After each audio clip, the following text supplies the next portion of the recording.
there you are. Just a little bit of an introduction. Dr. Rochelle Head-Dunham is the Executive Director and Medical Director of the Metropolitan Human Services District in New Orleans, Louisiana. And I'm sure a whole host of other hats that she wears as well. But we are going to jump right in. So welcome, Dr. Rochelle. Thank you so much. Glad to be here. All right. So we have a very interesting topic today. And I think the title, What They Don't Teach in Addiction Psychiatry, is just very catchy. And so why is this topic important? So first of all, I want to thank RI for giving it space and place for conversation, because the absence of conversation around addiction psychiatry is sort of a subtle indicator that people think it's not important. The fact that we're giving it space and time clearly endorses the fact that it is hugely important. So why do I say that? First of all, it is the condition, a group of conditions that you have to think about in the context of psychiatric care, because it's usually there. In most cases, people who have psychiatric conditions, you have to screen for whether or not there's an addictive disorder underlying, which can look like just about the entire DSM can look like, can unfold if you have a substance on board. Additionally, it's hard to separate those things out, and there's a process for that in order to do a fair and equitable assessment and care for the person. The other thing is that addiction requires its own protocols for care. That 1993 endorsement of addiction as a subspecialty was hugely important, because it stamped the fact that you cannot go from general psychiatry to addiction psychiatry and do a fair job by the patient, because they're two very different brain disorders which require interventions that are learned. They're not intuitive. They're not vicariously known. You have to take the time, put in the years, put in the energy, get the experience in order to really understand how to treat this whole constellation of conditions. And then there's so many things that are complicated by addiction. So there is also the physical sequelae that occur, which in most cases are the reason why people pass or die, or why the morbidity and mortality is so high, is because of the physical consequences. Not so much the case necessarily for other psychiatric disorders, except that psychiatric conditions in general, people tend to neglect their physical health because of their mental status. But in the case of addiction, the target is critical organs in most cases. So it's absolutely critical that we talk about it, understand it, respect it, learn how to manage it, and save lives. Yes. Yes, that is just so well said to get us started. And it just reminds me of, I'm a therapist going through graduate school. We also had to select classes to learn about addiction. It wasn't just kind of a track that we were able to go on. It was something that we had to do separate if we wanted to know. So totally agree with everything that you're saying. And I think it fits across a lot of different disciplines as well. Let's think about, how does addiction psychiatry then fits into the crisis continuum? Why is it important in this forum? So, addiction typically is a crisis, whether it is one that's brewing because the person is at that early stage of trying it out. Young people, brain exposed to things like marijuana, is creating a brain crisis, because the brain is now having to resort and reestablish itself around how it is functioning in that dopaminergic system. It's being reset. And so that becomes a crisis for the brain itself, very quietly, but it starts there. It is a crisis, I think, in the most obvious way, because of the overdosages that occur and the toxicity of the products. What people is important to understand is that our normal system of endorphins and pleasure has a ceiling on how much the normal brain can consume of that. the substances exceed that normalcy and create a new set baseline, which is almost impossible to reach unless you inject into your system these substances. And so it's a different brain. It is a hijacked brain. And I know people have heard that. It truly is a hijacked brain because it becomes a space where you don't have willful control, which is why it's not a moral dilemma. There isn't choice at that point when the brain is literally changed in such a way that it needs that in order to function. So that's an emergency, that's a crisis scenario. And then every time a person is in a withdrawal state, they are in crisis. The opioid withdrawal is one of the worst, but it's not deadly, except in overdosages with fentanyl and things like that. But alcohol and benzodiazepines, those withdrawals can kill you. Now, it's also a crisis. The other reason why this is important is because trauma is so infused in addiction scenarios. And a traumatic experience creates crisis throughout life because there are challenges with how to cope, people's typical ways of balancing things in their brain and in their life. Their coping skills are not as healthy, and they engage themselves in and become engaged in scenarios that are crisis prone. And then the other thing is, it's often often associated with homelessness, and homelessness is a crisis state. And so all of these reasons are intertwined. In many cases, people are suffering from the triple crisis of all of those things. I'm in withdrawal, I'm homeless, and I have had trauma. In fact, my homelessness is the trauma that I'm living right now. So absolutely, it falls nicely in the crisis continuum spectrum. Yes, you are dropping so many like nuggets of information today. I'm going to stay on topic, but just that homelessness piece. Homelessness is a crisis. That is something that needs like an exclamation point on it, because oftentimes that is seen as something just completely separate. Wow. Okay, but I'm going to stay on topic. So with everything that you're talking about and what wasn't taught in addiction psychiatry, so how does this factor into and impact access to care? You know, Joy, one of the big problems with psychiatric or behavioral health conditions is stigma, right? Stigma is so ubiquitous in terms of the many opinions about people who are less or have less. And we don't go the distance for people like that. We don't make the same services available for them. And even if the services are available, they're sparse and far in between. They're not available to them in the areas that they are in, or they just can't afford it, or they don't have insurance coverage because their lives aren't stable enough to apply and keep up with all of the renewals and so forth. And so access is not just about creating a space where people can go for services. You have to deal with the person's ability to become ready to deal with those spaces. We have appointments, for example. Appointments are a good example of why that's a barrier to access, really, because they don't walk around. A lot of our people don't carry schedules. If they have phones, they're not using them to put appointments in a scheduler. They're not using reminders to get them. When we send out reminders, many times they don't even answer because they don't want to use up their minutes on their phone. So we have to be culturally aware and sensitive to the populations we're working with. Now, I am in public sector, so my indoctrination is how to treat the least, right? But even in populations where people have more, our healthcare system is so complex that most people don't know how to navigate it and negotiate it. And so in general, people struggle with access to care. And so it's just really important that we are really real and grounded in a very humble way when we think about people and what people need when we do our planning, and we step away from what is presumed to be needed, and also think about, well, what would you want?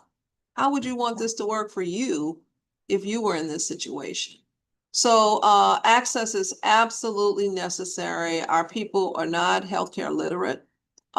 and so they don't typically know how to negotiate services. And then our service delivery sometimes is just so encumbered by processes that a person just can't walk in and be seen, get an evaluation and told kind of what they want on the front end, what they need and on the front end, so that they can back into all the other things that we offer on the front end that really deters people from even coming in. So just being more centered around people's needs is a huge component of access to care. Yeah, yeah. And I think all of those things, you mentioned how they are barriers, appointments, having services in places that people can actually get to them, insurance, funds, all of those things that we can see as just a part of the process being something that excludes individuals from even trying or attempting to show up for care. So what are your thoughts about when individuals do show up for care and do walk into a clinic or a facility or have like a mobile team come out to them? What are those things that you feel are important at that point for someone who is treating them, assessing them for them to know? Yeah. So, one of the things that they taught us in one of the early memories I have of one of my supervisors sharing with me is that one of the most important things that a healthcare clinician, and in this case, physician, needs to know is when to refer. You should really be clear about when to refer, because the reality is the complexity of medicine is so broad and insurmountable. I think social media helps this younger generation to unmask more information, but the brain still can only consume what it can consume. In any case, knowing when you have reached the limits of what you can do and making sure that that person gets to see someone. When people come in, being cognizant of the fact that you have limitations in terms of what you can do, but it's your responsibility to connect them to other resources, partners, other agencies, so that they can get the rest. The other thing is we have to be mindful of our own countertransferences around people, because we all have them. We're human. We have our own prejudices. We have our own judgments about people, and we have to do the work to keep that out of the way, because that is a barrier. And many times people will come, but they will never come back because they were confronted with a mindset that did not align with what they considered to be welcoming, or in a posture of trying to really understand what's going on with me, or trying to create a care plan that is unique for me, not some cookie cutter that you are applying from someone else. So we, again, naturally, as clinicians, have countertransference operating, but we have to be intentional about understanding ourselves. So to treat also is to know thyself, and we have a responsibility to do that. Nice, nice. The piece about that countertransference, a word that is used quite regularly, but thinking about it in this context and how it shows up even from the beginning, as a practitioner, that's not always something that we think about. We think about how that can happen over the long term, but just making sure that we're able to think about how that starts out, I think is really important. For our last thought for today, I'm just going to ask you kind of a general question of why addiction medicine? Why addiction psychiatry? Why are we should make sure that there's space and time and information for this specific discipline? So that you could also just you can ask me why am I an addiction psychiatrist? So I'm going to tell you that first. So okay. I was a medical student. My one of the professors who I admire the most told me in a conversation that if you're going to be a psychiatrist and you don't know addiction psychiatry, you're going to be marginal at best. And that just stuck with me, right? That stuck with me piercingly. And so I'm not a marginal person. So that really was a call to, okay, then I'll have to do addiction fellowship, right? But Mm-hmm. what's interesting, I never learned any more addiction than I learned with him as a medical student. So I finished my residency, was getting ready to finish my residency, and I felt inept. So I contacted him about coming in, about doing a fellowship, and hence his guidance, fellowship, the story of my career, addiction psychiatry. Now, that's important. And why addiction psychiatry? Because it is the completion of what is really going on with this person who's sitting in front of me. Addiction psychiatry sort of for me puts the icing on the cake in terms of understanding what's happening here, because over 40% of the time it is there, as I said, as my lead-in. And we have to look for it with suspicion. We have to assume it's there and rule it out before we assume it's not there. So why addiction psychiatry? Because you are conditioned to think that way. That is not conditioning that you get with understanding general psychiatry, or if you're a social worker who hasn't had, or an LPC, or someone in one of the other, or an RN, or a DNP, or a nursing practitioner. If you have not had targeted, specific, intentional time understanding addiction, you don't understand addiction. I will put it out there. You really don't. And competency is a big thing in medicine because it's so complicated. So I would say because it completes the entirety of understanding psychiatry, because we have so many people who are using substances to cope with their lives. And this is the worried well, who are functional, working every day, as well as people who are homeless. We have to understand what is going on in these scenarios that this person is deciding to use these substances. There's always a need there. People never casually use drugs. There's always a need for why people drink, smoke, and all of that. It's our job to figure that out and then to help them. I would say to them, listen, I know that you're going to continue to use. If I don't figure out something better, a better alternative for you, we already know you're going to continue. So my job is to help figure out for you what is going to be a better alternative. And sometimes that's treating the underlying psychiatric condition to help them not treat it. ADHD is a great example. Marijuana presumably helps with that, but it doesn't take care of it. You still need those stimulants and those other meds that are prescribed. But if you don't diagnose it, the psychiatric, they're going to continue with the addiction behavior. So the outcomes, compliance and care, because you're getting good outcomes, helping people move forward in those other important areas of their lives. Methadone is a beautiful medication because it restores functioning for a lot of people. And so addiction treatment is very restorative when it works. And when it's available for people, and it absolutely saves lives. So that's why addiction is so important. Thank you. I feel like that needs like just a mic drop. Yeah. But thank you so much, Dr. Rochelle, for being with us today. And I will turn this back over to Megan. Great. Thank you, Joy. And thank you, Dr. Rochelle. Just fantastic conversation and so important. I'd love to get some reflections on our roundtable. So we have Rob Morrison, who is the Chief Executive of NAZADAD, as well as Dr. Brian Sims, who's a Senior Medical Advisor at NASHBID.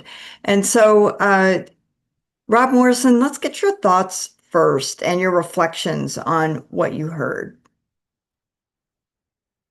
I appreciate that, Megan, and thanks for carving out specific time for the conversation. I'd like to recognize Dr. Dunham for her leadership. There we go. I'd like to thank Dr. Dunham for her leadership. She served on our board and was always helping other states. And we recently recognized her for her leadership of work we're doing with medical directors, specifically around substance use disorders. And I'll pick up on just Dr. Dunham's theme of being deliberate and intentional. And I think that we appreciate being deliberate and intentional in this forum to specifically talk about SUD, and then applying the idea to 988 crisis in general. And that speaks to the competencies across the board of those who are contacted through text and calls, those who are part of the mobile crisis teams, those then the provider network that we're constantly having to make sure we maintain and have staffing given the workforce crisis. And I know these calls have detailed those challenges well, and also solutions, or at least interim efforts as we build the pipeline. And finally, we've seen and would also appreciate other examples of specific communication strategies on the front end to help tell that story of folks in recovery, SUD in particular, the families and the family perspectives, and then the continuing care that Dr. Dunham talked about that benefits from core competencies specific to substance use disorders. So we appreciate the opportunity to continue to place a spotlight on these issues and also help demonstrate how this all complements our larger system with the deliberate and intentional approach that Dr. Dunham spoke about. So thanks again, Megan, and I'll yield to my colleague, Dr. Sims. Thank you so much, Rob. Always love your perspective and really appreciate you being on. And Dr. Sims, what are your thoughts as well? And Dr. Sims, I just want to add one piece, if you don't mind reflecting on it. Dr. Dunham mentioned about trauma. If you could speak to that, I'm sure you were about to, but I'd love to. Was. Indeed. Well, first and foremost, Dr. Dunham, I could have listened to you all day. I don't know how you get all of this information in such a short period of time, but a lot was covered then. And a lot of it touched my heart from what Megan's saying with regards to the trauma. I especially like your connection about the trauma, addictions, and homelessness. Those are key elements to any addressing of anything that we're going to be able to do.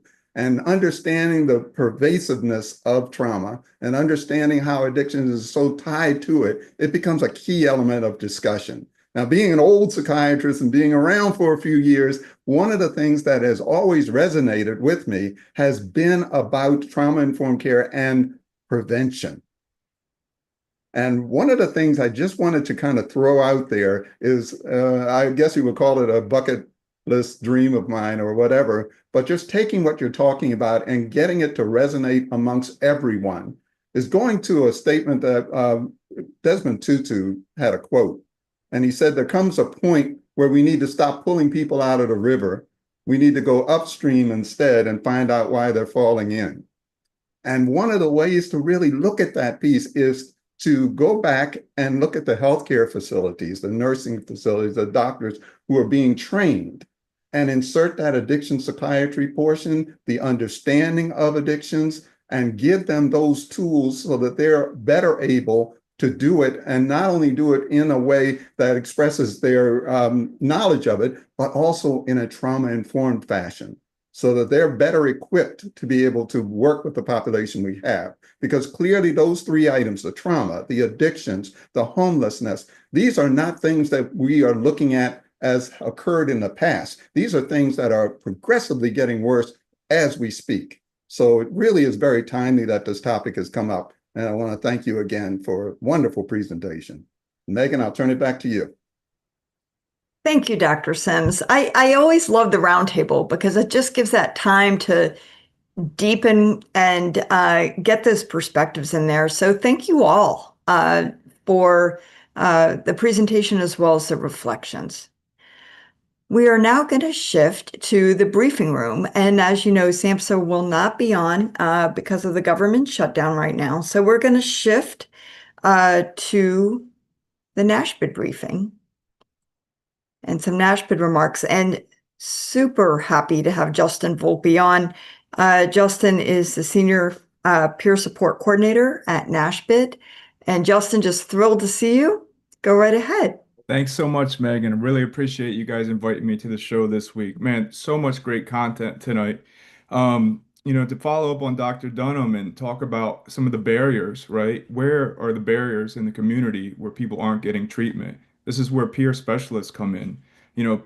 Peer support provides support and reduces recidivism and relapses. We're here to bridge the gap in the community when people can't make those appointments.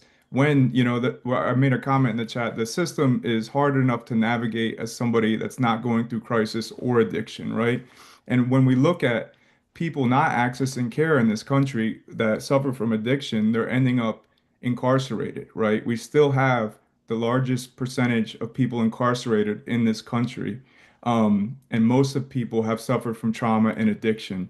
And we need to, really bridge that gap and start having these conversations. No, peers can't solve everything, but we're part of the solution to work with teams and to break that surface, to start with a conversation. We live in a country of addiction. Maybe yours isn't substance uses. Maybe it's Amazon. Maybe it's Netflix. Maybe it's a unhealthy diet. We all seem to be trying to fill that void, and we have to work together to help serve the population better. And in that, peers need to play a better role and keep those their roles to what they should be and not be coercive in treatment.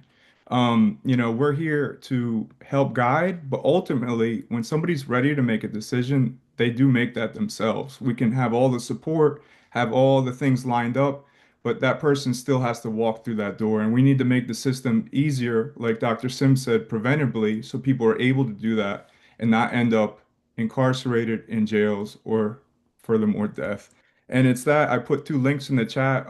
Worked recently with Arkansas. They do a lot around addiction peer support. Some highlights of their three-tiered peer program in the chat, and a video of myself working with the jail diversion program, doing peer support in the community with people that are criminal justice involved. We also, are working with the least here. We can't continue to cut resources and expect better results. We need more approaches. We need more open doors. And with that, I pass my time back to you, Megan. Thanks for having me on the show. Justin, really appreciate you and your leadership. One of the things about Justin that is so refreshing, he can relate to so many different kinds of people. He just draws people to him. He's just so super. And every time Justin talks, he's just very engaging. People want to hear more and more and more. So Justin, thank you for being on. Really appreciate it. So we are now going to pivot to Advocates for Human Potential. I'm going to hand this over to Miriam Delphin-Rittman. And Miriam, we just so appreciate the partnership of AHP. This is our Workforce Corner. So thank you so much for being on. Please go ahead. Yes, thank you so much. Thank you for having us on. And we are thrilled to be able to provide this segment, the Workforce Corner. Thrilled to be able to do this on a regular basis. And I have with me today Susan Lang, who is the director of the AHP Workforce Innovation Lab. And Susan's going to talk a little bit about some of our workforce activities and some of the work coming out of the Innovation Lab. So Susan, happy to turn it over to you. Thanks so much, Miriam.